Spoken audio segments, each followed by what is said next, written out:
세상이 어찌 되려고 이러는 것인가? 고려 말 젊고 패기에 찬 이성계가 나라를 세우겠다는 야망을 가슴에 품고 그 뜻을 이루려 조정의 중신들을 비롯한 노장군 최영과 은근히 세력 다툼을 벌이고 있을 때였습니다. 국군은 서서히 기울어져 가고 민심은 흉흉해져 백성들의 고초가 이만저만이 아니었는데도 소위 나라의 녹을 먹는 벼슬아치라고 하는 이들은 제 밥그릇 챙기는 데만 혈안이 되어 있었습니다. 운곡 원천석은 이런 세태에 자신이 할 수 있는 일이 아무것도 없음이 안타까워 가슴을 치며 탄식했습니다. 어허, 내가 이곳에서 무엇을 할 수 있으리. 나라의 녹을 먹는 관리가 백성들의 안위를 바로 헤아리지 못한다면 차라리 백성들과 함께 농사를 짓는 편이 훨씬 더 나을 것이 아니겠는가? 그리하여 원천석은 미련 없이 벼슬을 버리고 치악산 자락으로 내려와 농사를 지으며 학문에 몰두했습니다. 원천석은 학문이 워낙 뛰어났던지라 내로라 하는 집안의 자제들이 그에게 학문을 배우기 위해 찾아왔는데 그 중에는 이성계의 아들인 이방원도 있었습니다. 원천석은 이방원을 제자로 받아들이기가 그리 썩 내키지는 않았으나 이방원의 사람 됨됨이가 반듯하고 또 학문의 조예가 깊음을 알고 허락했습니다.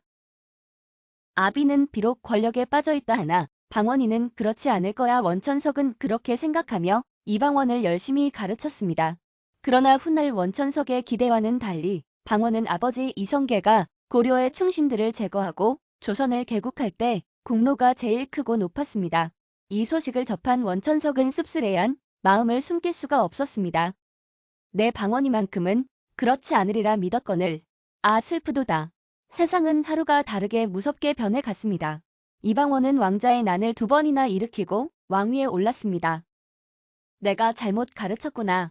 내가 잘못 가르친 게야. 이런 소식을 접할 때마다 원천석은 이방원을 제자로 받아들였던 자신을 책망하며 더욱더 세상을 등지고 살았습니다. 한편 왕위에 오른 태종 이방원은 그 옛날 스승이었던 원천석을 잊지 않고 있었습니다. 스승의 고매한 인품과 높은 학문에 경지를 잘 알고 있는 그는 이제라도 스승을 모시고 정사를 의논하고 싶었습니다.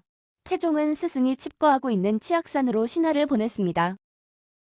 운곡 선생 전하께서 지금 당장 선생을 모셔오라는 명을 내렸사옵니다. 하오니 어서 채비를 하시어 어명을 받두옵소서.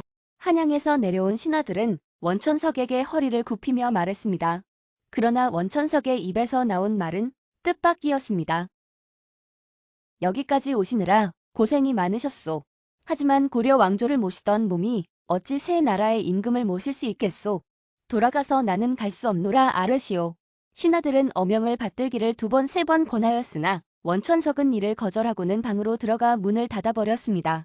신하들은 하는 수 없이 돌아가 태종에게 원천석의 말을 그대로 아뢰을 수밖에 없었습니다. 태종은 스승의 뜻을 이해하지 못하는 것은 아니었습니다.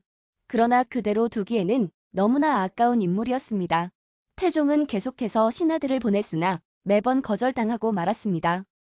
스승님께서는 어찌하여 이다지도 제자의 마음을 몰라주신단 말인가. 조바심이 난 태종은 자신이 직접 스승을 모시러 가야겠다고 생각하고 미복 차림으로 사령 몇 명을 데리고 길을 나섰습니다. 하지만 태종이 치악산에 도착했을 때는 원천석이 그 소식을 듣고 먼저 자리를 피한 뒤였습니다. 텅 빈 집안에 앉아 잠시 생각에 잠겨있던 태종은 밖으로 나와 주변을 살펴보았습니다.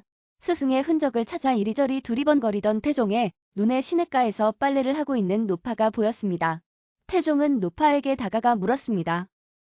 혹 여기 사시는 운곡 선생이 어디로 가셨는지 아는가? 운곡 선생을 찾으시옵니까? 그렇소.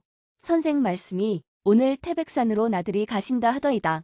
노파는 원천석이 미리 알려준 대로 태종에게 거짓을 고했습니다.